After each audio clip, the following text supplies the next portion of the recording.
Cholesterol के तो ऐसे कोई खास लक्षण पता ही नहीं चलते हैं डॉक्टर साहब, कि पता चल रहा हो कि भाई हाँ ब्लॉकेज हो रहा है, जम रहा है नसों में, तो फिर क्या करें? तो हम आपको एक एग्जांपल दे देते हैं, आपको थोड़ा समझ में आ जाएगा। जैसे कि आपकी किचन की सिंक रहती है जी, आप उसमें रोज थोड़ा थोड़ा कूड़ा आपका जाता रहता है, कुछ चावल, कुछ दाल, कुछ कण जाते रहते हैं, कोई प्रॉब्लम नहीं, रोज पानी जा रहा, सडनली एक दिन ब्लॉक हो जाता है, तो आप ये तो नहीं कह सकते कि सडनली आज ही सारा कूड़ा गया। कूड़ा रोज़ जा रहा था, तो उसने पहले उसकी जो नाली है उसको 10% ब्लॉक किया, फिर 20% ब्लॉक किया, फिर 30% किया, आपको पता ही नहीं चला। जिन लोगों को हाई रिस्क है, जिसके परिवार में हार्ट डिजीज़ यंग एज पे हुई है, जैसे कि अबव द एज ऑफ 30, 40, 50 के रेंज में अगर किसी परिवार में हुई, तो उन सब लोगों का above the age of 30 years यानी 30 साल के ऊपर या 25 साल के ऊपर उनका कोलेस्ट्रॉल की जांच एक बार ज़रूर होनी चाहिए, 5 साल में एक बार। ऐसा नहीं हो सकता है कि आपको क्लॉट बन गया 2020 में और हार्ट अटैक हो रहा है 2025 में, ये नहीं संभव है। कैसे फ़र्क करे इंसान एसिडिटी के लक्षणों में और हार्ट अटैक के लक्षणों में? देखिए, ये है तो बड़ा कंफ्यूजिंग। भारतीय लोग या एशियंस के लिए कहा गया है प्राइमरली कि हमारे कोलेस्ट्रॉल को उतना हाई होने की ज़रूरत नहीं है जितना वेस्टर्न पॉपुलेशन के लोगों को होने की ज़रूरत है हार्ट अटैक होने के लिए, यानी कि कम ही कोलेस्ट्रॉल पे हमको जल्दी हार्ट अटैक हो जाता है। अक्सर हमारे घरों में देसी घी, मक्खन खूब इस्तेमाल होता है। अब कुछ लोग कहते हैं कि भाई घर का जो देसी घी है वो तो बहुत अच्छा होता है दिल के लिए, सेहत के लिए, खाओ इसे। कुछ लोग कहते हैं नहीं भाई मत खाओ, ज़्यादा कोलेस्ट्रॉल बढ़ जाएगा। तो हम सुने तो फिर सुने किसकी? हमारी जो जीन्स हैं वो थोड़ी सी गरीब हैं कि वो ज़्यादा नहीं टॉलरेट कर पाती, उनको इतना ही खाना चाहिए, इतना ही देसी घी चाहिए, 1 चम्मच। अगर हम 1 चम्मच से ज़्यादा खाएंगे तो हमें हार्ट डिजीज़ हो जाएगी। तो इसलिए गुड कोलेस्ट्रॉल को बढ़ाने के सिर्फ 2 तरीके हैं। क्या? एक तो सबसे इम्पॉर्टेंट बात जानने की है कि इसकी कोई दवा नहीं है। गुड कोलेस्ट्रॉल बढ़ाने की कोई दवा नहीं है।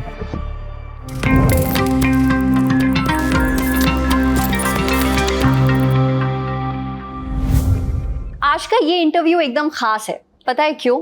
क्योंकि हमने शुरू की है आपके लिए एक स्पेशल सीरीज जिसका नाम है सेहत इंटरव्यूज। आपने सेहत को इतना प्यार दिया तो हमने सोचा क्यों ना अपने दर्शकों के लिए भी कुछ खास किया जाए। आप अपनी सेहत से जुड़ी परेशानियां, सवाल हमको भेजते रहते हैं, लेकिन कई बार तफसील से उन पर बात नहीं हो पाती। इस सीरीज के हर एपिसोड में हम देश के जाने माने डॉक्टर से बात करेंगे आपकी छोटी से छोटी और बड़ी से बड़ी दिक्कत के बारे में। हमारे शो में आएंगे दिल, दिमाग, किडनी, पेट, लिवर, स्किन, आंखें और शरीर के हर अंग के डॉक्टर। शुरुआत हम कर रहे हैं आपके दिल से। आज हमारे साथ मौजूद हैं दिल के मशहूर doctor, Padmashri doctor Praveen Chandra, chairman interventional cardiology, Medanta hospital, Gurugram. Doctor साहब से खुलकर बात होगी दिल के हर मर्ज की। जानेंगे कैसे अपने दिल को सेहतमंद रखें और हार्ट अटैक से बचे रहें।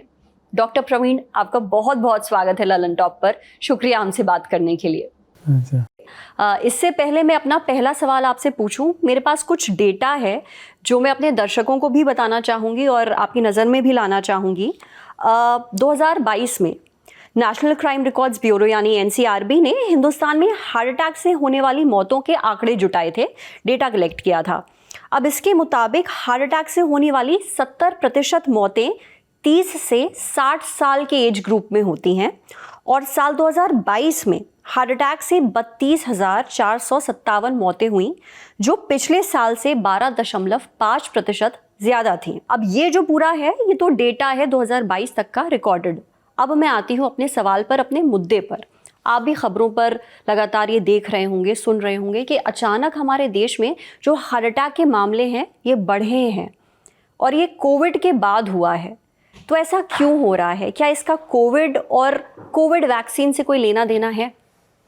देखिए, सबसे इम्पॉर्टेंट बात जो अभी आपने कही कि हार्ट अटैक एक बहुत बड़ा कारण है दुनिया भर में लोगों की मृत्यु करने का या मौत होने का। तो यानी कि सबसे बड़ा क्रिमिनल, क्योंकि एनसीआरबी की आपने बात पहले कर दी, तो सबसे बड़ा क्रिमिनल किसी को अगर किल करता है तो वो है heart disease. So we have to, और हमें कंट्रोल करना है किसी भी तरीके से हार्ट डिजीज़ को। इस बात को आज हम ध्यान में लेके चलेंगे। अब सबसे बड़ी बात आती है, आपने कहा कि भाई ये कोरोना के बाद से ज़्यादा आ रहा है, तो ऐसा है कि कोरोना के बाद से हम लोग शायद ज़्यादा जागरूक हो गए हैं या ज़्यादा ये इन्फॉर्मेशन बाहर आ रही है, बट कोरोना का इससे कोई बहुत विशेष संबंध नहीं है। उस वक्त ज़रूर जब कोरोना था तब ये देखा गया कि लोगों की मौत हो रही, लेकिन वो कोरोना से हो रही थी, वो हार्ट डिजीज़ से नहीं हो रही थी। इनफैक्ट ये सबसे इंटरेस्टिंग बात है कि जब कोरोना हुआ तो हार्ट अटैक कम हो गए थे। अच्छा। और जो हम कार्डियोलॉजिस्ट, हम लोगों को काफ़ी खाली समय मिलने लग गया था, क्योंकि उस वक्त मेन प्रॉब्लम हार्ट डिजीज़ की नहीं थी, कोरोना की थी। और उसका विशेष कारण कहा गया कि लोगों की लाइफस्टाइल सुधर गई थी। लोग समय पे खाना खा रहे थे, समय पे दवाइयाँ खा रहे थे, घर पे थे, आराम से थे, कोई दौड़ भाग नहीं। लेकिन जब वो ख़त्म हुआ तो फिर से शुरुआत हो गई। तो यानी कि ये एक लाइफस्टाइल प्रॉब्लम है। तो जो हमारी लाइफस्टाइल फिर से वही भागती दौड़ती ज़िंदगी और बहुत स्ट्रेस में रहना और दवा ठीक से ना खाना और नींद नहीं पूरी करना और मतलब क्वालिटी टाइम नहीं बिता पा रहे हैं लोग आजकल। इस कारण से ये हार्ट डिजीज़ की जो संभावना है, और स्पेशली यंग एज में बिटवीन 30 एंड 60 ये बढ़ती जा रही है। तो ये पहले भी हमें मालूम था कि एक लाइफस्टाइल हार्ट रिलेटेड प्रॉब्लम है, जिसमें कि जिन लोगों को शुगर है, जिनका शुगर अनकंट्रोल्ड है बुरी तरीके से, जिनका हाई ब्लड प्रेशर है, ब्लड प्रेशर कंट्रोल नहीं हो रहा क्योंकि वो ठीक से ध्यान नहीं दे रहे, एक्सरसाइज नहीं कर रहे और दवा नहीं खा रहे, प्लस उनका जो है एक्सरसाइज का जब अगर नहीं होगा तो ऑब्वियसली हार्ट के ऊपर असर आएगा। खाना पीना ठीक नहीं हो रहा है, जैसे में कि फास्ट फूड और बाहर खाने का जो सब इतना ज़्यादा, देखिए आप कितने लोग बाहर खाना खाने लग गए हैं, जो कि पहले इतना नहीं था। कोरोना टाइम में सब लोग घर पे खाना खाते थे। तो इसलिए ये एक लाइफस्टाइल रिलेटेड प्रॉब्लम है और इससे हार्ट डिजीज़ की सबसे ज़्यादा बहुतायत पाई जाती है। लेकिन सबसे बड़ी प्रॉब्लम ये है कि हिंदुस्तान में, अपनी कंट्री में, भारत में, हम लोगों को जीन्स जो है, हमारी जीन्स है, जो हमारी एक इंटरनल जिसे कहते हैं संरचनात्मक जो हमारी शरीर की जो वो है टेंडेंसी है, उसमें कहा गया कि हमें हार्ट डिजीज़ जल्दी होती है जी। और इस होगी। पे मैं आऊंगी, पर अभी जैसे आपने बताया कि ये सब कुछ लाइफस्टाइल की वजह से है, असल दोषी लाइफस्टाइल है, चलिए मान लिया। पर आपको ये भी पता होगा कि हमारे देश में जब कोविड की वैक्सीन लग रही थी, जैसे हमें कोविशील्ड लगी, यूके में एस्ट्राजेनेका जो है इस नाम से ये वैक्सीन लगाई जा रही थी, वहाँ पे ये चीज़ मानी गई कि इसकी वजह से दिल में क्लॉट्स हुए हैं, ब्लड क्लॉट्स हुए हैं। तो फिर तो हम कहीं ना कहीं ये चीज़ समझ सकते हैं कि हाँ, वैक्सीन से अगर क्लॉटिंग हुई है तो हार्ट अटैक और ब्रेन स्ट्रोक भी आया होगा। नहीं, देखिए ऐसा है कि ये उस वक्त की बात थी, ये उस टाइम पे कुछ लोगों को आया, ऐसा हुआ, लेकिन उसका लॉन्ग लास्टिंग इफेक्ट नहीं है। ये क्लॉट होता है जब, तो हार्ट अटैक उसी वक्त होगा। और ये माना जाता है कि अगर आपको हार्ट अटैक आज हुआ है, इसके मतलब क्लॉट पिछले 1 या 2 दिन में ही बना है। ऐसा नहीं हो सकता है कि आपको क्लॉट बन गया 2020 में और हार्ट अटैक हो रहा है 2025 में, ये नहीं संभव है। ये संभावना जो होती है क्लॉट बनने की, ये विशेष डिफरेंट कारणों से होती है, जिसमें कि बहुत स्ट्रेस, बहुत ज़्यादा एंग्जाइटी, लैक ऑफ स्लीप और ब्लॉकेज का धीमे धीमे बढ़ना। तो जब जो हमारी जो नसें रहती हैं, हार्ट की जो नसें रहती हैं, उसके अंदर ब्लॉकेज बढ़ने लगता है और जब वो करीब करीब 75, 80, 90% की रेंज में आ जाता है, तब सडनली एक दिन क्लॉट बन जाता है।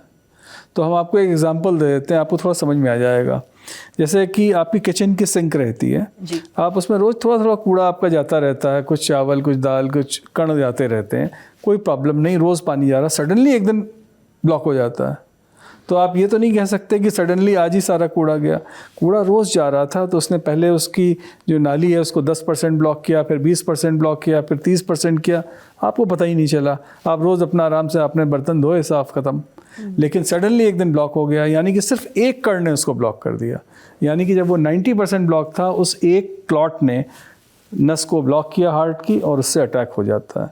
तो इसलिए ये जानना ज़रूरी है कि हमें प्रिकॉशन लेना पड़ेगा ताकि वो 90% तक ना पहुंच सके। वो कण जो अंदर जा रहे हैं धीमे धीमे करके, उसको अगर हम रोक देंगे तो हमें हार्ट अटैक से निजात भी मिल सकती है। तो अब जो लोग ब्लेम करते हैं कि कोविड की वजह से या कोविड वैक्सीन लगने की वजह से साल 2024-25 में हमें हार्ट अटैक पड़े हैं, तो ये बात फिर अपना नज़रिया बदलने की ज़रूरत है। ये बात एकदम गलत है, और ये बात का कोई, जैसे कहते हैं कि कोई प्रूफ, यानी कि कोई भी इसके प्रमाण नहीं मिले अभी तक, और ये सिर्फ एक सोच थी जिसको कि देखा गया, लेकिन उस सोच का कहीं कोई ना तो तथ्य है ना कोई प्रमाण है। तो इसलिए कोविड वाली बात को तो दिमाग से निकाल देना चाहिए, और बेचारी उस वैक्सीन को बिल्कुल भी वो नहीं करना दोष चाहिए, देना थोड़ा दोष कम नहीं कर देना देना चाहिए। नहीं नहीं। डॉक्टर साहब, एक बात ये है कि हम लोग अक्सर न्यूज़ में देखते हैं कि फलाना इंसान एकदम हेल्दी था, उसे कोई तकलीफ नहीं थी, कोई लक्षण महसूस नहीं हो रहे थे, कोई समस्या नहीं थी, बेचारा शादी में डांस कर रहा था खुशी खुशी और अचानक हार्ट अटैक आ गया और वहीं पे वो गिर गया और उसकी मौत हो गई। या फिर एकदम हेल्दी इंसान था, जिम में एक्सरसाइज कर रहा था जो वो रोज करता है, और अचानक से उसको हार्ट अटैक आया और उसकी मौत हो गई। तो ऐसा क्यों हो रहा है? एक हेल्दी इंसान जिसे कोई तकलीफ नहीं, कोई लक्षण महसूस नहीं हो रहे, उसे अचानक से फिर हार्ट अटैक क्यों अभी आ देखिए, रहा है? अभी अभी हमने आपको एग्जांपल दिया जी। कि ये जो कण हैं, जो कोलेस्ट्रॉल के कण हैं, धीमे धीमे हर दिन चिपक रहे हैं अंदर और आपको पता ही नहीं चल रहा। जिस तरह से आपने किचन सिंक में रोज़ आप कण डाल रही हैं, आपको पता ही नहीं चल रहा, आप बिल्कुल ऑब्लिवियस हैं, आपको लगता है सब कुछ ठीक है, बट सडनली एक दिन आपने जैसे ही पानी डाला, एक तो ब्लॉक हो गया। उसी तरीके से हार्ट अटैक आता है कि जैसे रोज़ उसके ब्लॉकेज धीमे धीमे जम रहे थे, सडनली एक दिन जब वो डांस कर रहा था या जब प्रेशर पड़ा उसकी बॉडी पे, सडनली एक क्लॉट गया, उसने ब्लॉक कर दिया और उसको हार्ट अटैक हो गया। तो सब लोग फिर ये कहने लगते हैं कि भाई ये तो कल तक, अभी तो 10 मिनट पहले तक ठीक थे, अब कैसे हो गया? इसका कारण ये है कि हमें उन लोगों को आइडेंटिफाई करना है जिनके अंदर ये ब्लॉकेजेस बनने शुरू हो गए, और हमें उस समय का इंतज़ार नहीं करना है जब हार्ट अटैक हो जाए। तो इसके मतलब ये है कि हमें पहले जांच अगर हम कर लेते इन लोगों की, तो हमें पकड़ में आ जाता, और अगर हम उसको ठीक कर देते तो उनको हार्ट अटैक नहीं होता और उनकी जान बच जाती। पर अब कोलेस्ट्रॉल के तो ऐसे कोई खास लक्षण पता ही नहीं चलते हैं डॉक्टर साहब, कि पता चल रहा हो कि भाई हाँ ब्लॉकेज हो रहा है, जम रहा है नसों में, तो फिर क्या करें? तो जैसे आप छन्नी लगाती है ना, जब आप एक बार आपकी ब्लॉक हो गई किचन सिंक, तो अब दोबारा क्या करेंगे? आप उसको साफ करेंगे। साफ कर दिया आपने, दोबारा बचाने के लिए साफ तो कर दिया, फिर हो सकता है ना जी। तो उसको बचाने के लिए फिर आप करती हैं कि उसमें जाली लगा देती हैं कि भाई जो मोटे मोटे कण हैं वो कम से कम ना जाएं, छोटों को देखा जाएगा। और फिर आप ध्यान देती हैं अपनी वर्कर को और ख़ुद भी कि भाई इसमें खाना नहीं गिरे, उसको बाहर डस्टबिन में फेंको, फिर इसको साफ़ करो, ठीक है। उसी प्रकार से हम लोग हार्ट को भी बचाते हैं। तो हार्ट के लिए एक जो छन्नी है वो ये है कि हम लोग दवाई देते हैं, जिससे कि वो ड्रेनेक्स, जिसको समझो कि वो दवा रोज़ जाती है, जिससे कि वो कण शरीर से साफ़ होते रहते हैं और वहाँ जमते नहीं। इन दवाइयों को कोलेस्ट्रॉल रिड्यूसिंग मेडिसिन यानी स्टैटिन्स कहा गया है। तो वो किन लोगों को दीजिए? आप सबको तो नहीं दे सकते। तो जिन लोगों का हाई कोलेस्ट्रॉल है, जिनको ब्लड टेस्ट करते हैं, तो इसलिए जिन लोगों को हाई रिस्क है, जिसके परिवार में हार्ट डिजीज़ यंग एज पे हुई है, जैसे कि अबव द एज ऑफ 30, 40, 50 के रेंज में अगर किसी परिवार में हुई, तो उन सब लोगों का above the age of 30 years यानी 30 साल के ऊपर या 25 साल के ऊपर उनका कोलेस्ट्रॉल की जांच एक बार ज़रूर होनी चाहिए, 5 साल में एक बार। 5 साल में एक बार। ब्लड प्रेशर की जांच, क्योंकि ब्लड प्रेशर भी एक कारण है। अब क्या होता है कि अगर ब्लड प्रेशर रहेगा बहुत ज़्यादा, तो उससे क्या होगा कि नसें हमारी वीक होती जाएंगी अंदर, क्योंकि नसें ही तो खून को प्रेशर बना रही हैं। तो उस जैसे कि पाइप होता है, अगर आपका जो लॉन का जो पाइप होता है, अगर बहुत प्रेशर पे रोज करोगे तो प्रेशर जल्दी आपका क्रैक कर जाएगा पाइप। अगर आप आराम से पानी डालते रहते हैं तो बहुत दिन चलेगा वो। उसी प्रकार से हमारे शरीर के जो पाइप हैं, यानी जो हार्ट की नसों, इनको पाइप कहा जा सकता है, अगर उनको हाई प्रेशर पे रखेंगे तो जल्दी क्रैक कर जाएंगे, जल्दी इसमें क्लॉट बन जाएगा। तो उनको हमें कैसे कंट्रोल करें? उनका यानी ऐसे लोगों का बीपी कम से कम साल में एक बार चेक होना चाहिए। साल में एक बार तो करवा ही सकते हैं। इसीलिए जिसे कहते हैं कि रूटीन चेकअप की जो बात कही गई ना, भाई एक चेकअप करा लेते हैं। अब चेकअप में क्या होगा? चेकअप में ब्लड प्रेशर चेक होगा। अगर आपका ब्लड प्रेशर हाई है तो उसको ट्रीटमेंट किया जाएगा, पहले तो लाइफस्टाइल चेंजेस से, और अगर नहीं उससे कंट्रोल होगा तो दवाइयों से। अब बहुत से लोग प्रेशर चेक ही नहीं कराते, डरते हैं कि अगर हमने चेक करा लिया हाई निकला तो हमें दवा खानी पड़ेगी। तो दवा से नहीं डरना है, हमें ब्लड प्रेशर से डरना है। ब्लड प्रेशर नहीं किल करता, किल क्या करता है? Heart attack. जी, ब्लड प्रेशर से हार्ट अटैक होता है, हार्ट अटैक से पेशेंट की डेथ हो जाती है या हो सकती है। तो इसलिए जिन लोगों को हाई ब्लड प्रेशर है उनका ट्रीटमेंट होना चाहिए, समय समय पे चेक होना चाहिए, और दवा से उनको बिल्कुल नहीं डरना चाहिए, क्योंकि वही इनको हार्ट अटैक से बचाएगा आगे आने वाले। तो ये एक तरह का इन्वेस्टमेंट है अपने हार्ट डिजीज़ से बचने का। फिर तीसरी बात यह है कि जो लाइफस्टाइल है, यानी कि डाइट है, जो एक्सरसाइज है, जो वो लोगों को अपनी ज़िंदगी में शामिल करना होगा। क्योंकि अभी सब लोग भूलते जा रहे हैं वॉक करना या दौड़ना या कुछ करना अभी, क्योंकि हम लोग एक अर्बनाइजेशन के एक फ़ेज़ में हैं जिसमें we have to run behind so many things. So it is better to run for yourself. So run for yourself rather than running for something else. Okay, वही आपकी ज़िंदगी में health लाएगी और वही से आप हार्ट अटैक से बच सकते हैं. डॉक्टर साहब, अभी हम कोलेस्ट्रॉल की बात कर रहे हैं. मैंने एक चीज़ ये देखी है, कोलेस्ट्रॉल को हमेशा लोग विलन समझते हैं, पर गुड कोलेस्ट्रॉल भी होता है जिसको हम HDL कहते हैं. एक चीज़ ये देखी गई है कि हम इंडियंस में HDL कम होता है और जो बैड कोलेस्ट्रॉल है, जो LDL है, वो ज़्यादा होता है. हालांकि हम इंडियंस ज़्यादातर, बहुत सारे लोग वेजिटेरियंस हैं, हम लोग वेज खाना खाते हैं, उसके बावजूद हमारे शरीर में बैड कोलेस्ट्रॉल क्यों बढ़ जाता है? ये देखिए, ये एक बड़ा अहम सवाल है. बहुत से लोग कहते हैं कि भाई हमारा कोलेस्ट्रॉल भी नहीं कभी हाई था. कोई बहुत से लोग ऐसे आते हैं जिनको हार्ट अटैक होता है, उन कहते हैं हमने चेक तो कराया था 1-2 बार, हाई नहीं आया था ज़्यादा.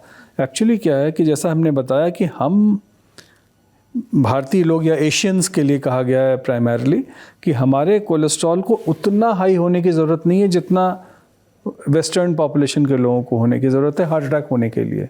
यानी कि कम ही कोलेस्ट्रॉल पे हमको जल्दी हार्ट अटैक हो जाता है. और हमारा HDL जो बचाव करने वाला कोलेस्ट्रॉल है वो कम है. तो उन दोनों के बीच में लड़ाई चलती रहती है. तो जो अच्छा कोलेस्ट्रॉल है वो कम है, ज़्यादा गंदा कोलेस्ट्रॉल जो है वो बैड कोलेस्ट्रॉल है, वो हाई तो है लेकिन बहुत हाई नहीं है. लेकिन ये जो रेशियो है ये डिस्टर्ब हो जाता है. If the ratio is more than 2:1 तो फिर हमारी गड़बड़ हो गई. इसके मतलब यानी कि हमारा जो लड़ने की क्षमता कम हो गई और बीमार होने की क्षमता बढ़ गई. तो इसलिए गुड कोलेस्ट्रॉल को बढ़ाने के सिर्फ 2 तरीके हैं. क्या? एक तो सबसे इम्पॉर्टेंट बात जानने की है कि इसकी कोई दवा नहीं है. गुड कोलेस्ट्रॉल बढ़ाने की कोई दवा नहीं है. गुड कोलेस्ट्रॉल को बढ़ाने का सिर्फ सबसे अच्छा तरीका है regular exercise and dietary changes, जिसके अंदर कि हमें वेजिटेबल्स, फ्रूट्स, मतलब संतुलित भोजन लेना सबसे ज़रूरी है. और अगर हम वो करते हैं तो हमारा गुड कोलेस्ट्रॉल बढ़ता है. और तीसरा, स्मोकिंग से भी गुड कोलेस्ट्रॉल कम हो जाता है. तो इसलिए स्मोकिंग को छोड़ना, अच्छा खाना मीन्स डज नॉट मीन कि आपको किसी रेस्टोरेंट में खाना है. अच्छा खाना मीन्स कि बैलेंस डाइट, यानी कि जिसके अंदर की एक संतुलित आहार हो और जिसमें कार्बोहाइड्रेट्स थोड़ा कम हो, सब्जियां ज़्यादा हो, फल ज़्यादा हो और डेयरी प्रोडक्ट्स भी थोड़ा कम ही हो, ज़्यादा ना हो. तो ये अगर करते हैं तो हमारा गुड कोलेस्ट्रॉल मिलता है, अच्छा होता है. और अब प्रायः माना गया है कि अगर हमारा गुड कोलेस्ट्रॉल 35, 40 या 45 के ऊपर है तो बहुत अच्छा है हम सामान्य भारतीय लोगों के लिए. और अगर किसी का 50 के ऊपर है तो बहुत ही अच्छा है. सो ये उसका सबसे तरीका है, उसके लिए कोई दवा नहीं है. सो आप ये समझ लीजिए कि इससे बगैर पैसा खर्च किए आप अपने आप को बचा सकती हैं, कोई इसमें दवा की ज़रूरत नहीं. लेकिन जिसका बैड कोलेस्ट्रॉल ज़्यादा है उसको पहले तो लाइफस्टाइल चेंजेस करने हैं. तो हो सकता है कि आपका रेशियो ठीक हो जाए. अगर लाइफस्टाइल कंट्रोल से नहीं ठीक हुआ तो फिर दवा खानी चाहिए, क्योंकि हमें अल्टीमेटली ये देखना है कि क्या हम उस जो सीमा है हमारी उसके बियॉन्ड अगर हैं तो हमें दवा खानी पड़ेगी. दवा से डरने की ज़रूरत नहीं है, क्योंकि ये माना गया है कि अगर हम दवा देते हैं तो हम 6 से 10 टाइम्स ज़्यादा लोगों को अनटाइमली डेथ से बचा सकते हैं. डॉक्टर साहब, हम लोग जीन्स की बात कर रहे हैं कि हम हिंदुस्तानियों का जो दिल है वो जेनेटिकली ही ऐसा है. इसी में एक चीज़ भी जोड़ना चाहूँगी. Association of physicians of India API ने बताया कि हम हिंदुस्तानियों को दिल की बीमारियां, हार्ट अटैक, ये सब पश्चिमी देश में जो लोग रहते हैं उनसे 10 साल पहले ही हो जाती है. अभी आपने भी यही बोला कि अनफॉर्चुनेटली हमारे जीन्स ही कुछ ऐसे हैं. ये थोड़ा आप समझा सकते हैं कि ऐसा क्यों? दिल से क्या हम कमज़ोर हैं, हम हिंदुस्तानी? नहीं, हम लोग दिल से नहीं कमज़ोर हैं. हमारी जो शारीरिक संरचना है, जैसे कि ना किस चीज़ से बनता है शरीर, जैसे कि कोई बिल्डिंग होती है वो छोटे छोटे ब्रिक्स से बनती है, उसी प्रकार से जो शरीर होता है वो छोटे छोटे सेल्स से बनता है. और उस सेल्स के अंदर होते हैं ये क्रोमोसोम और जीन्स, जो कि सब चीज़ कंट्रोल करते हैं. वही कंट्रोल करते हैं कि आपका रंग डार्क होगा कि वाइट होगा, आपके बाल होंगे कि नहीं होंगे, आपकी आंखें भूरी होंगी कि काली होंगी, आप छोटे होंगे कि लंबे होंगे. और उसी प्रकार से वो डिसाइड करते हैं कि आपके अंदर हार्ट डिजीज़ होने की संभावना कितनी होगी. और वो हमें ज़्यादा सब कुछ अंदर लिखा हुआ है. Everything is like a computer sheet. तो वो वहाँ से अंदर से कंट्रोल करते रहते हैं. तो वो जीन्स कहलाते हैं. और हमारे यहाँ जो ये जेनेटिक हमारा जो इसको कहते हैं कि जो मेकअप है वो ऐसा है कि जिसमें कि जल्दी हार्ट डिजीज़ होने की संभावना हो जाती है. वो कंट्रोल उनका इतना नहीं है उसके ऊपर, हार्ट डिजीज़ के ऊपर. तो इसलिए हमारे को 10 साल पहले हार्ट डिजीज़ हो जाती है. हम हमारा शरीर, इसको हम लोग थ्रिफ्टी जीन हाइपोथेसिस भी कहते हैं, यानी कि हमारी जो जीन्स हैं वो थोड़ी सी गरीब हैं कि वो ज़्यादा नहीं टॉलरेट कर पाती, उनको इतना ही खाना चाहिए, इतना ही देसी घी चाहिए, 1 चम्मच। अगर हम 1 चम्मच से ज़्यादा खाएंगे तो हमें हार्ट डिजीज़ हो जाएगी, या अगर हम कम चलेंगे तो हार्ट डिजीज़। यानी कि जो हमारे जहाँ हम लोग रहते हैं, जिस कॉन्टिनेंट में, वहाँ के लोगों के अंदर इस तरह की जो संरचना है कि उनको ज़्यादा काम करना चाहिए, ज़्यादा चलना चाहिए और कम खाना चाहिए। इसी पे मैं अगला सवाल पूछना चाहूँगी। अक्सर हमारे घरों में देसी घी, मक्खन खूब इस्तेमाल होता है। अब कुछ लोग कहते हैं कि भाई घर का जो देसी घी है वो तो बहुत अच्छा होता है दिल के लिए, सेहत के लिए, खाओ इसे। कुछ लोग कहते हैं नहीं भाई मत खाओ, ज़्यादा कोलेस्ट्रॉल बढ़ जाएगा। तो हम सुने तो फिर सुने किसकी? नहीं, अपने ही दिल की सुने। सबसे बड़ी बात यह है कि जो हम लोगों का जो ट्रेडिशनल जो था ईटिंग का जो मेथड था, या जो खाना बनाने या पकाने की जो संस्था तो नहीं कहना चाहिए, जो एक तरीका कल्चर था, उसके अंदर ये एम्बेडेड था, यानी कि निहित था कि जिस दिन आप फ्राइड चीज़ खा रहे हैं या कोई स्पेशल चीज़ खा रहे हैं, इसके मतलब या तो कोई फेस्टिवल है, या किसी का बर्थडे है, या कोई शादी है, कोई प्रोग्राम चल रहा है। अदरवाइज़ जो ज़्यादा घी वाली या जो फ्राइड चीज़ें होती थी वो तभी खाई जाती थी जब स्पेशल, यानी कि साल में 5 बार 10 बार, दैट्स ऑल। बाकी 355 दिन लोग एक कैसे कहते हैं कि कच्चा खाना उसको कहा जाता था पहले, सात्विक भोजन या कच्चा खाना भी कहते थे हिंदी उसमें प्रदेशों में, कि जिसका मतलब ये है कि उसमें रोटी होती थी जिसमें घी नहीं होता था, राइस भी बॉईल होता था, और सब्जियां ज़्यादा होती थी, थोड़ी दाल होती थी, थोड़ी कुछ और सलाद होता था। यानी कि एक जो थाली होती है वो बड़ी संतुलित होती है। जो अगर आप देखिए, अगर जो लोग वो खाते हैं, इसीलिए ये कहा जाता था कि शुरुआत में जब इतना नहीं था वेस्टर्नाइजेशन या जितना ऑयल की availability, and the oil was the most expensive thing in that थाली। जो उस थाली का जो सबसे महंगा मटेरियल होता था वो देशी घी या तेल होता था, और जो सबसे सस्ता होता था वो सब्ज़ी होती थी या कोई ये होता था मोटे अनाज, वो सबसे सस्ते होते थे। इसीलिए कहा जाता था कि जो गरीब लोग हैं उनको हार्ट डिजीज़ नहीं होगी। तो जो हार्ट डिजीज़ होती थी वो सेठ जी को ही होती थी पहले। लेकिन अब सब लोग सेठ जी हो गए, क्योंकि तेल जो है सबसे सस्ता आइटम हो गया। Now it is so freely available, जो इंडस्ट्रियली मेड ऑयल्स अवेलेबल हैं। इस कारण से जो हमारी थाली का संतुलन बिगड़ गया, तो सब लोग, ज़्यादा लोगों को वो तेल उपलब्ध हो गया, और उन लोगों को जिनको उपलब्ध था उनको और ज़्यादा मिलने लगा, क्योंकि भाई उनका ये तो कुछ नहीं, हम तो अफोर्ड कर सकते हैं। पहले ये अफोर्डिंग की एक होती थी कि भाई देशी घी तो थोड़ा सा ही खाना है, आधा चम्मच ही डालो ज़्यादा, क्योंकि महीने भर चलाना है, दैट वे। लेकिन अब तो वो उतनी बात नहीं है, अब तो बहुत फ्रीली अवेलेबल है सब कुछ। इसी कारण से हमारा जो संतुलन बिगड़ा खाने का और एक्सरसाइज का संतुलन बिगड़ा, उससे हार्ट डिजीज़ बढ़ गई। पर वैसे आप कह रहे हैं देसी घी अगर घर का बना है तो वो सेहतमंद है। नहीं, इट्स ओके। कोई भी तेल, any vegetable oil is okay, अगर वो हाइड्रोजनेटेड नहीं है। जैसे वही कहते हैं ना, जो इंडस्ट्रियलाइजेशन ने सब खराब करना शुरू कर दिया, तो जो वेजिटेबल ऑयल यानी कि जो तेल होते हैं, कोई भी, जैसे कि सनफ्लावर तेल है या कोई भी तेल है, जब उसको हम लोग रिफाइनमेंट करने लगते हैं या उसको हाइड्रोजनाइजेशन करने लगते हैं, जिससे कि वो सफ़ेद हो जाता है, दानेदार, वो ख़राब हो गया इसके मतलब।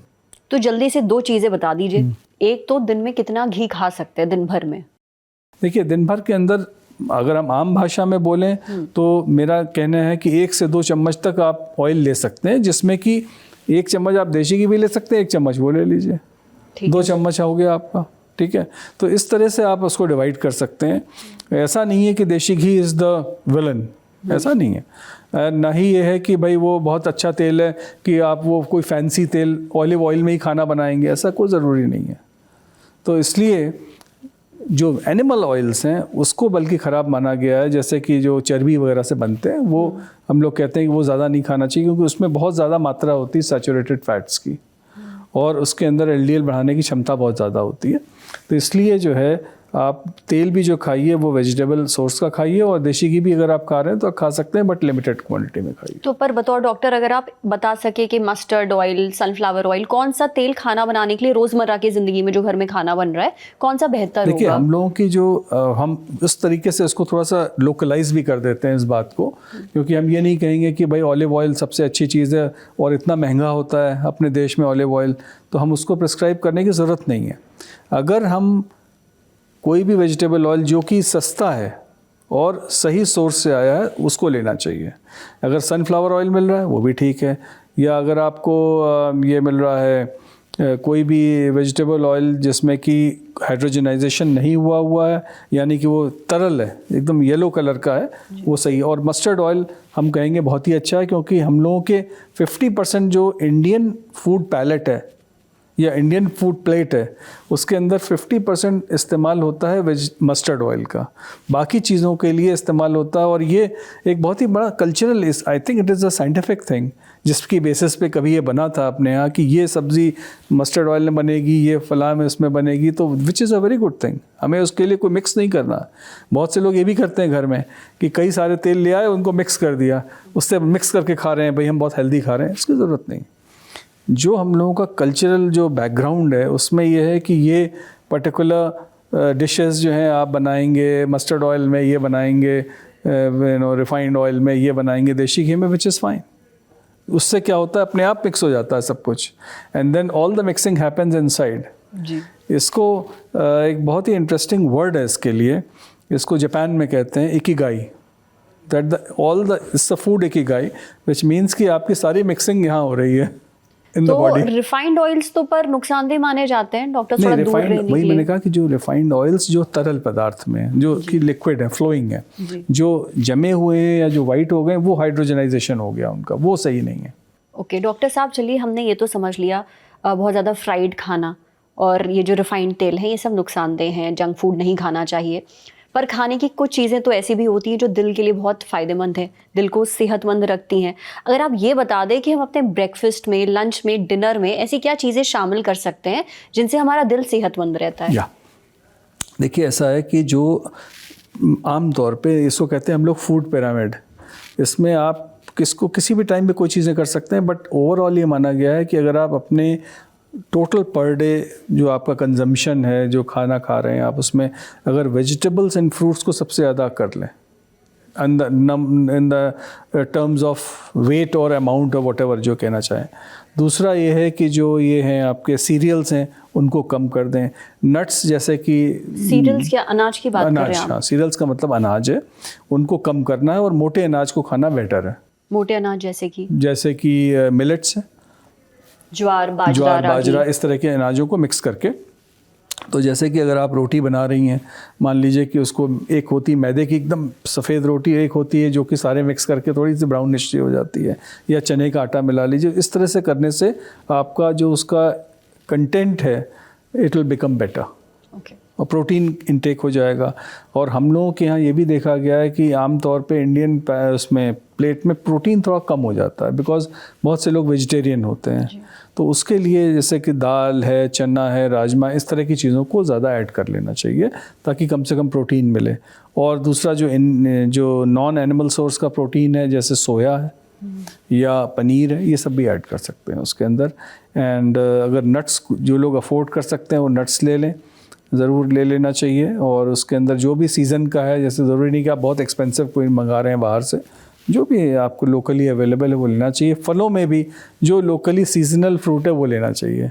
इसकी ज़रूरत नहीं है कि आपको स्पेशल वो क्या कहते हैं बीच में बड़ा कीवी खा रहे हैं, एवोकाडो खा रहे हैं, उसकी कोई ज़रूरत नहीं है। ठीक है, मतलब अपना देसी खाना खाइए, संतुलन में खाइए, सब बढ़िया रहेगा। डॉक्टर साहब एक बात ये बताइए, बहुत लोग एसिडिटी और हार्ट अटैक के लक्षणों में कंफ्यूज हो जाते हैं। सीने में बहुत जलन हो रही है, भारीपन महसूस हो रहा है, तो एसिडिटी की दवा खा लेंगे और उनको ये लगेगा कि भाई ठीक हो जाएगा। कैसे फ़र्क करे इंसान एसिडिटी के लक्षणों में और हार्ट अटैक के लक्षणों में? देखिए ये है तो बड़ा कंफ्यूजिंग।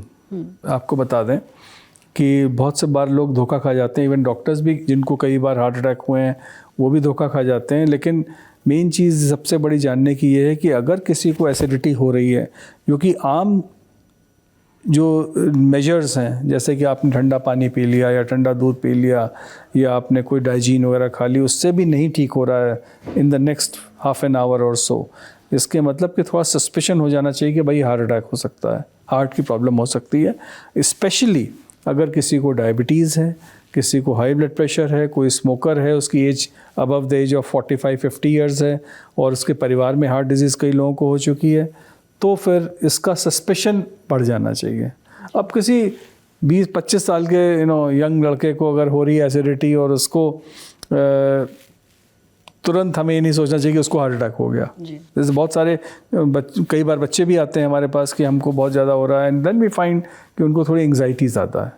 लेकिन डेफिनेटली हमारा जो लेवल ऑफ सस्पेशन है वो इन चीज़ों पे भी डिपेंड करता है कि हमारा कितना रिस्क है।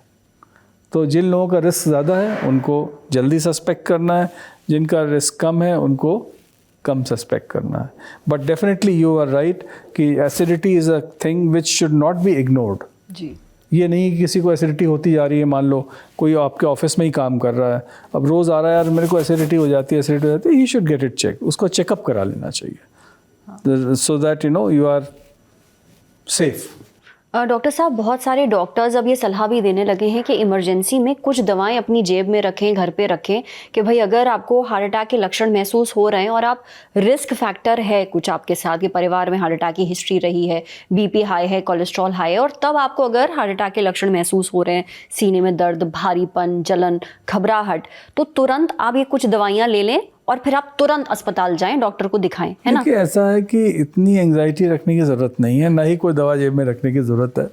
ये जैसे पहले लोग कहते थे सॉर्बिट्रेट जेब में रखिए, उसकी ज़रूरत नहीं है, उससे बल्कि थोड़ा नुकसान हो जाता है। अच्छा। ये एक आम बहुत फीलिंग है कि हम सॉर्बिट्रेट रखते हैं अपने पास हमेशा, लेकिन सॉर्बिट्रेट रखना सिर्फ उन्हीं लोगों को एडवाइजेबल है जिनको हार्ट डिजीज़ है या जिनको एंजाइना के अटैक्स होते रहते हैं। जिन लोगों को हार्ट प्रॉब्लम नहीं है या जिनको सिर्फ इसलिए कि अगर कभी होगा तो हम खा लेंगे, उसका कोई फ़ायदा नहीं है।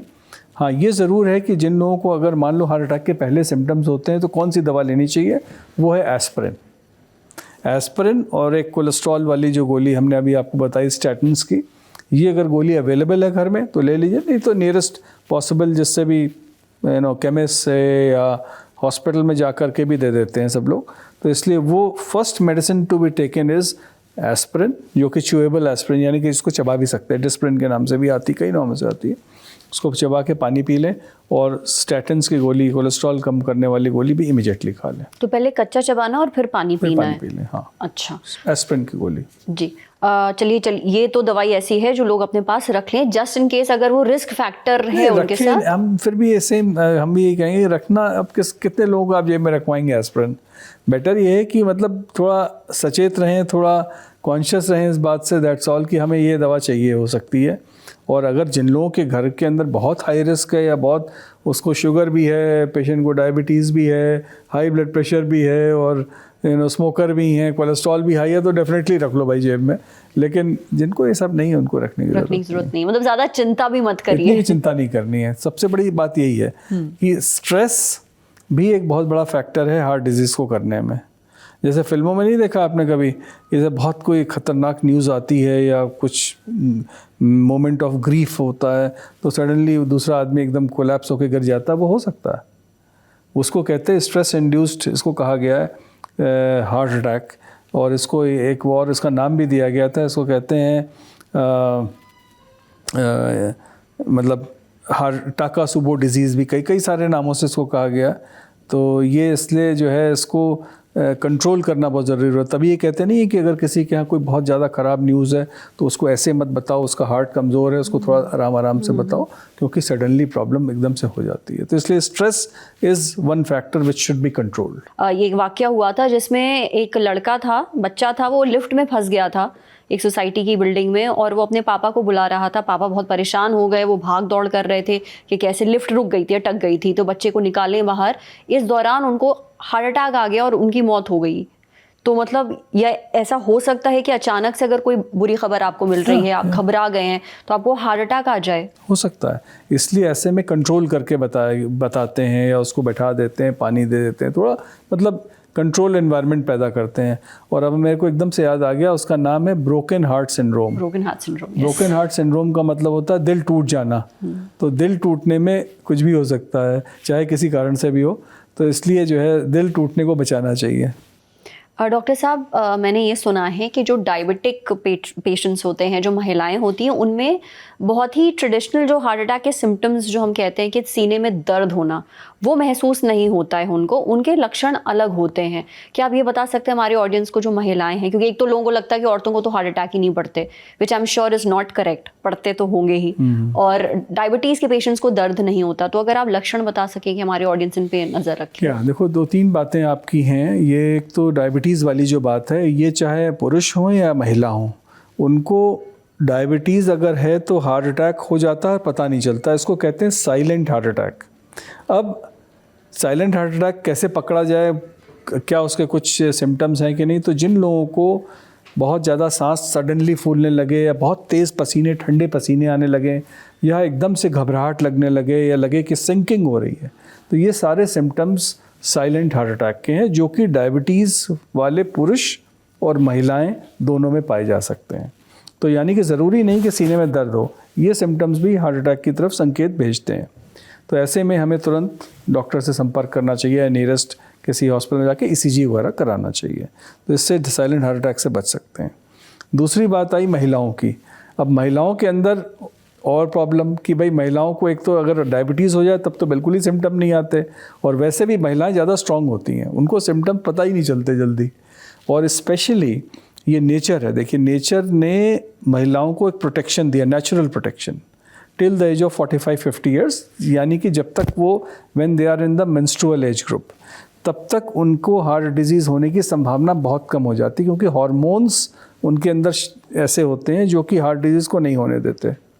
चाहे वो कोलेस्ट्रॉल बढ़ा भी रहे उनका उतना ही, लेकिन उनको हार्ट डिजीज़ नहीं होगी जब तक पीरियड्स हो रहे हैं, जब तक मेंस्ट्रुअल साइकिल कम चल रही है, यानी कि शरीर में वो हार्मोन्स ऊपर नीचे हो रहे हैं, अपना वो काम कर रहे हैं। जैसे ही वो मेंस्ट्रुअल उनकी साइकिल ख़त्म हो जाती है, यानी कि वो हार्मोन सब चले गए जो इनको बचा रहे थे, तो जो प्रोटेक्शन था उनका वो ख़त्म हो जाता है। और फिर ये देखा गया है कि जो हार्ट डिजीज़ होने की संभावना है वो महिलाओं और पुरुषों की करीब करीब बराबर हो जाती है। और ये भी देखा गया है कि अगर महिलाओं को हार्ट अटैक जब होता है और पता लग जाए तो बहुत सीवियर होता है, बहुत ही ज़्यादा, मतलब उसकी तीव्रता ज़्यादा होती है, यानी कि उसमें मतलब उनकी डेथ भी हो सकती है।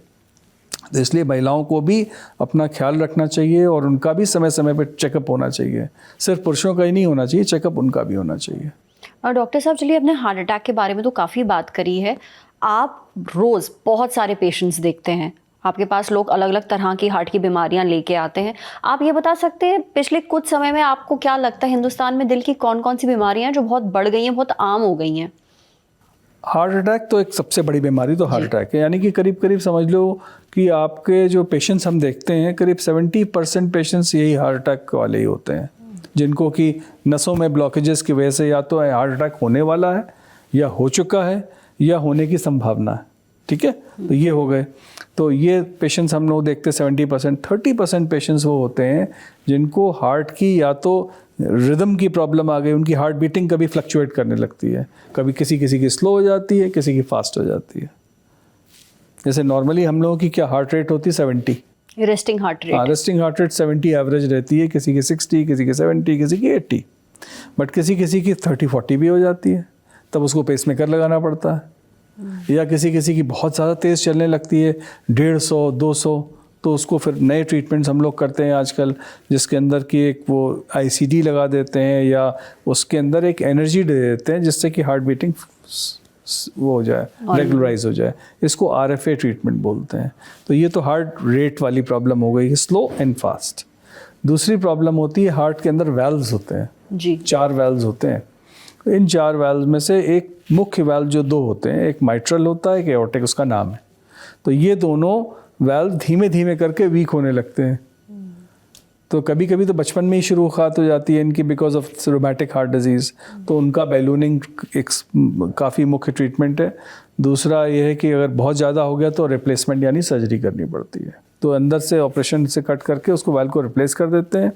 और कुछ लोग ऐसे होते हैं जिनका कि वेल्व रिप्लेसमेंट करना पड़ता है एडवांस एज पे जाके, क्योंकि धीमे धीमे करके एज के साथ वो जैसे होता नहीं कि नल आपने लगाया तो जब पुराना हो जाता है नल तो उसका tip tip tip tip leak करने लगता है, या पानी नहीं आ रहा है, तो ये क्यों? क्योंकि उसका वेल्व अब डिजेनरेट हो गया, ख़राब हो गया विद द एज।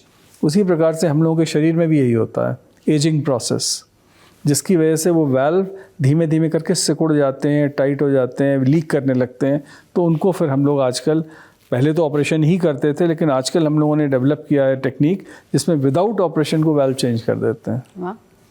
इसको कहते हैं टैवी ट्रीटमेंट, जिसमें कि सिर्फ इंजेक्शंस के द्वारा वाल्व चेंज हो जाता है, या इंजेक्शंस के द्वारा वाल्व को रिपेयर भी कर देते हैं हम लोग। तो ये नए मेथड्स हैं जिनको कि ट्रांस कैथेटर ट्रीटमेंट बोलते हैं, जिसमें कि वाल्व को रिप्लेस या रिपेयर कर देते हैं। और दिल में एक छेद जो होता था, जो हमने बचपन से फिल्मों में भी सुना है कि फलाने के दिल में छेद है, ये बीमारी अब बढ़ गई है, कम हो गई है? तो ये प्रॉब्लम जितनी थी उतनी ही है, लेकिन अच्छी बात यह है कि अब इसका इलाज जो है ऑपरेशन से नहीं करना पड़ता। इसके अंदर भी हम लोग इंजेक्शंस के थ्रू वो बटन लगा देते हैं। जैसे छेद है मान लो कहीं पे, तो उसको बंद करने का क्या तरीका है, या तो उसकी सिलाई करो यानी ऑपरेशन, या उसके अंदर एक प्लग लगा दो। तो वो हम यहाँ से नसों के द्वारा ले जाते हैं, वहाँ पे छेद पे जाके प्लग छोड़ देते हैं, जिसका कि आधे घंटे का काम होता है। नेक्स्ट डे बच्चा दौड़ने भागने लगता, खेलने लगता। साइंस ने बहुत तरक्की कर ली है। या साइंस, सो जैसे कि जो ट्रीटमेंट पहले ऑपरेशन से होते थे, करीब करीब 70% वो ट्रीटमेंट जो है आजकल विदाउट ऑपरेशन हो जाते हैं। तो ये तो अच्छी बात है कि रिकवरी भी फिर रिकवरी इज वेरी फास्ट, जल्दी होती होगी। या स्पेशली जैसे बहुत से लोग होते हैं 85 ईयर्स से पहले, अब माना जाता था कि 60-70 साल के बाद क्या ट्रीटमेंट कराओगे, कहाँ झेल पाएंगे ऑपरेशन। तो अब जो ऑपरेशन की ज़रूरत ही नहीं है। बाईपास सर्जरी इसीलिए 70 के ऊपर तो बहुत कम हो गई है। उसमें हम लोग स्टेंट वगैरह लगा देते हैं, एंजियोप्लास्टी करके ठीक कर देते हैं, लेज़र कर देते हैं। एक नया मेथड है जिसमें कि जहाँ ब्लॉकेजेस हैं उसके अंदर लेज़र से पहले उसको क्लीन कर देते हैं, फिर अंदर एक दवा लगा देते हैं, बैलूनिंग करके, स्टेंट भी नहीं डालना पड़ता। हाँ, क्योंकि मैंने आखिरी बार यही सुना था कि स्टेंट डल जाता है, पर अगर स्टेंट भी नहीं डलना पड़ रहा, ये तो और भी अच्छी। हाँ, तो आजकल उसको पहले अंदर से साफ कर दिया, सफाई कर दी, उसके ड्रेनेक्स जैसे होता है, दवा अंदर छोड़ दी, चलो हो गया। बहुत बढ़िया सर। इसमें से वैसे मैंने आपसे जो सवाल पूछे हैं, बहुत सारे सवाल ये भी थे जो हमारे दर्शक जानना चाहते थे। इनके अलावा भी कई सारे सवाल हैं जो हमारे दर्शकों के सवाल हैं, वो आपसे जानना चाहते हैं अपनी समस्याओं का हल। तो एक एक करके मैं बताऊंगी हमें क्या क्या सवाल आए थे। आप प्लीज़ उनकी थोड़ी मदद करिएगा, बताइएगा बतौर डॉक्टर आप क्या एडवाइस देना चाहेंगे उन्हें। पहला सवाल हमसे पूछा है महेंद्र ने, 55 साल के हैं, सोलापुर के रहने वाले हैं। कहते हैं डॉक्टर साहब, मुझे कुछ दिन पहले सीने में चुभन वाला दर्द उठा था और ये दर्द उन्हें पीठ में भी महसूस हुआ था, शोल्डर ब्लेड में। ECG करवाया, उसमें सब नॉर्मल निकला, लेकिन अब ये 3 से 4 बार हो चुका है, मैं क्या करूं? देखिए ऐसा है कि ये जो दर्द है इनको पीठ में हो रहा है, बता रहे हैं सीने में चुभन, और सीने में चुभन और पीठ में दर्द हो सकता है ये हार्ट का हो। तो इसके सबसे पहले ये देखना है कि इनकी एज क्या है, क्या हार्ट डिजीज होने की संभावना कितनी होगी, वो इसके ऊपर डिपेंड करता है। 55 साल के हैं। हाँ, कि क्या इनको शुगर है कि नहीं, क्या इनको हाई ब्लड प्रेशर है कि नहीं, इनका हाई कोलेस्ट्रॉल है कि नहीं। और इसमें सबसे पहला टेस्ट जो हम लोग एडवाइस करते हैं, इसमें एक स्ट्रेस टेस्ट कहते हैं इसको, TMT टेस्ट या स्ट्रेस एको, कई सारे नामों से होता है, स्ट्रेस थैलियम, जिसमें कि हार्ट को हम लोग चला के देखते हैं कि भाई क्या कुछ फ़र्क आ रहा है कि नहीं। अगर उसमें पता चल गया कि सब कुछ ठीक है, फिर आगे कुछ करने की ज़रूरत नहीं है, कुछ पेन वगैरह की दवाइयाँ देंगे, या हो सकता है एसिडिटी हो रहा है उसको भी ठीक कर सकते हैं। लेकिन अगर उसमें नहीं क्लियर हो पाता है तो आजकल एक बहुत अच्छा टेस्ट है इसको जानने के लिए कि हार्ट ब्लॉकेज है कि नहीं, आपको CT angiography, CT coronary angio, जिसमें कि एडमिट भी नहीं करना पड़ता, सिर्फ CT स्कैन में जाइए, 10 मिनट के अंदर आपको क्लियर हो जाएगा कि आपकी ब्लॉकेज है कि नहीं। अगला सवाल है मितालिका, ये लखनऊ की रहने वाली हैं। उनकी माता जी का हार्ट का ऑपरेशन हुआ था, स्टेंट डले थे 3 साल पहले। अब उन्हें कुछ दिनों से बेचैनी, दिल में भारीपन और दर्द महसूस होना शुरू हुआ है। वो जानना चाहती हैं क्या वक्त के साथ स्टेंट खराब हो जाते हैं? हाँ, देखिए ऐसा है कि ये इनको हो सकता है कि सिम्टम हार्ट के ही हो रहे हों, और अगर हार्ट के हैं तो उसका पता लगाना चाहिए। इसीलिए हम लोग कहते हैं कि जिन लोगों को स्टेंट लगे हैं उनको हर साल कम से कम एक बार साल में पूरा चेकअप करते हैं चाहिए, जिसमें कि कोलेस्ट्रॉल चेक हो, स्ट्रेस टेस्टिंग हो, देखने के लिए कि आपके स्टेंट की सेहत क्या है। तो अगर वो सब टेस्ट ठीक आ जाते हैं तब तो कुछ करने की ज़रूरत नहीं होती प्रायः। और हम ये बता दें कि 90% चांसेस हैं कि ये स्टेंट आपके लाइफ लॉन्ग चल सकते हैं। बहुत से लोग हमसे पूछते हैं आके कि स्टेंट की क्या लाइफ होगी। हमने कहा कि ये लाइफ आपके साथ ही चलेगी, 90% चांस इसी बात के हैं। लेकिन 5 से 10% लोगों के अंदर कभी कभी या तो वहीं पर रीब्लॉकेज हो सकती है या कहीं और भी हो सकती है ब्लॉकेज, उसको जानने के लिए टेस्ट करके देख लेना चाहिए, और अगर उसमें निकलता है तो फिर से एक बार एंजियोग्राफी करके कंफर्म करना पड़ता है। और अगर किसी ने बाईपास सर्जरी करवाई है, क्या उसको भी रेगुलर चेकअप करवाना उसको चाहिए? भी रेगुलर चेकअप करना ज़रूरी है। हर पेशेंट जिसको कि बाईपास सर्जरी हुआ है, एक तो उसको दवा रेगुलर खानी है। हर पेशेंट जिसकी एंजियोप्लास्टी हुई है उसको दवा रेगुलर खानी है, दैट इज़ मेंटेनेंस थेरेपी, ताकि दोबारा से ब्लॉकेज ना हो। और उस चेकअप उसका हर साल होना चाहिए, देखने के लिए कि कहीं कोई नई बात तो नहीं डेवलप हो रही है। अच्छा, वो सर आपने बता दिया, क्योंकि बहुत लोगों को लगता है कि भाई स्टेंट डल गया, बाईपास हो गया, तो अब तो कभी दोबारा ब्लॉकेज होगा ही नहीं। हाँ। जो करना है करो। और लोग दवा भी छोड़ देते हैं कई बार कि साल 2 साल हो गए, किसी ने कहा बहुत हो गया, कहीं ऐसा ना हो दवा का साइड इफ़ेक्ट हो जाए, तो अब छोड़ देते हैं। ऐसा नहीं करना, दवा लाइफ लॉन्ग खाना ज़रूरी है, क्योंकि हमने आपको पहले भी बताया था शुरुआत से कि ये ब्लॉकेज का जो प्रोसेस है वो तो डिपोजिशन हो रही है ना, वहाँ पे धीमे धीमे करके वो कण चिपक रहे हैं, तो उन कण को रोकने के लिए जाली है उसकी दवाइयाँ। ये एक जैसे कहते हैं कि एक वो शील्ड बना देती है, जिससे कि वो कण वहाँ जा ही नहीं पाते। अगला सवाल पूछा है आकाश ने, ये 45 साल के हैं, वो खून पतला करने वाली दवाइयाँ खाते हैं, यानी ब्लड थिनर खा रहे हैं। इनका रूट कनाल का ऑपरेशन होना है, वो जानना चाहते हैं कि क्या ब्लड थिनर कुछ दिनों के लिए बंद की जा सकती है, कोई नुकसान तो नहीं होगा? ब्लड थिनर को अगर एंजियोप्लास्टी या बाईपास किए हुए 1 साल से ज़्यादा हो चुका है तो कुछ दिनों के लिए ब्लड थिनर्स को बंद किया जा सकता है। वो इसको बंद कर सकते हैं और अपना रूट कनाल करा सकते हैं। हालांकि ये भी कहा गया है, जैसे आजकल अगर सिर्फ एक ब्लड थिनर एस्पिरिन की गोली चल रही तो उसको बंद करने की ज़रूरत नहीं होती है, प्रायः आप उसको कंटिन्यू कर सकते हैं और अपना रूट कनाल करा सकते हैं। अगला सवाल जगदीश जी का है, 60 साल के हैं, दिल्ली के रहने वाले। बहुत इंटरेस्टिंग सवाल है इनका। 1 साल पहले इनकी बाईपास सर्जरी हुई थी। कहते हैं वो काफ़ी हेल्दी खाते हैं, हेल्दी रहते हैं, लेकिन वाइन के बहुत शौकीन हैं। पिछले 1 साल से लिटिल भी नहीं ली है, अब कब दोबारा शुरू कर सकता हूँ? देखिए, ऐसा है कि वाइन जो है वो हम लोग प्रिस्क्राइब तो नहीं करते किसी भी हार्ट पेशेंट को। जैसे कुछ लोग ये भी कहते हैं कि वाइन पीने से हार्ट डिजीज़ नहीं होती। ऐसी कुछ स्टडीज़ आई थी जिसमें देखा गया, स्पेशली फ्रांस से थी वो। लेकिन वाइन को, मेरी राय इनके लिए यह है कि अगर कोई ज़रूरत नहीं है, अगर ऐसी इच्छा नहीं हो रही तो पीने की ज़रूरत नहीं है कि उसकी दवा समझ के ना पिएं उसको। लेकिन अगर इच्छा हो रही है, पीना चाहते हैं तो कभी कभार ले सकते हैं। एक तो पहली बात, ज़्यादा मात्रा में ना लें, जिसको बिंज ड्रिंकिंग कहते हैं, वो ना करनी नहीं चाहिए। दूसरी चीज़ है कि बहुत डेली बेसिस पे या बहुत रेगुलर नहीं लेना चाहिए, क्योंकि उससे कई सारे दुष्प्रभाव होते हैं। हार्ट तो है ही है, लिवर भी जाता है और ब्रेन के ऊपर भी असर आता है। धीमे धीमे करके इससे असर आ सकता है। तो ब्रेन है, लिवर है, किडनी है और हार्ट सब पे असर करती है। ब्लड प्रेशर है, तो जिन लोगों को बहुत हाई ब्लड प्रेशर रहता है, बहुत बार देखा गया कि दवा से कंट्रोल ही नहीं हो रहा। क्यों? क्योंकि वो रोज़ रात को विस्की पी रहे हैं। तो इसलिए अल्कोहल को बहुत लिमिटेड मात्रा में लेना चाहिए और कभी कभार अकेजनल वे में लें तो बेटर है, डेली नहीं, नॉट बहुत डेली। लोग ये सुन के थोड़ा ये जानना चाह रहे होंगे कि लिटिल में क्या क्वालिटी सेफ है, डॉक्टर साहब क्या रिकमेंड करते हैं? हम लोग की रिकमेंडेशन ये रहती है कि अगर आप, जैसे कि जिसको सोशल ड्रिंकिंग भी कहा गया है, कि अगर आप 1 या 2 ड्रिंक्स ले रहे हैं विच इज़ गुड इनफ, वो ठीक है। लेकिन उससे ज़्यादा लेना बिंज ड्रिंकिंग में आ जाएगा।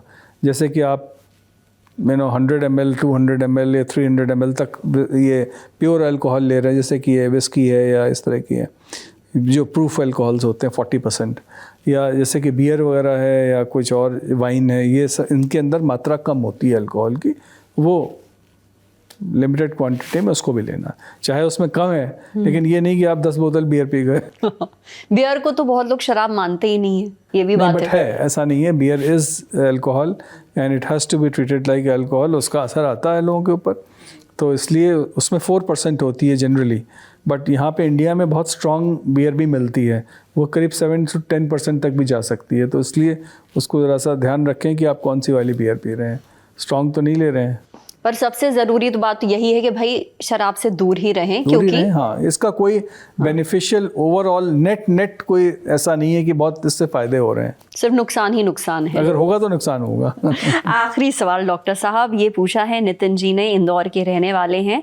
कहते हैं जब भी उनकी माता जी के आसपास बहुत शोर होता है, तेज़ आवाज़ में गाने चलते हैं या कोई बहुत ज़ोर से बोलता है, तो उनके सीने में दर्द होने लगता है। इसका इलाज क्या है?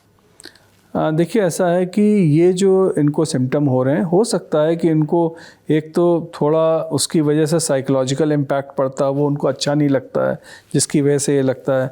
दूसरा, कुछ लोग जो बहुत वीक रहते हैं, जिनका ब्लड प्रेशर बहुत फ्लक्चुएट कर रहा होता है, उनको भी ये सिम्टम्स हो सकते हैं।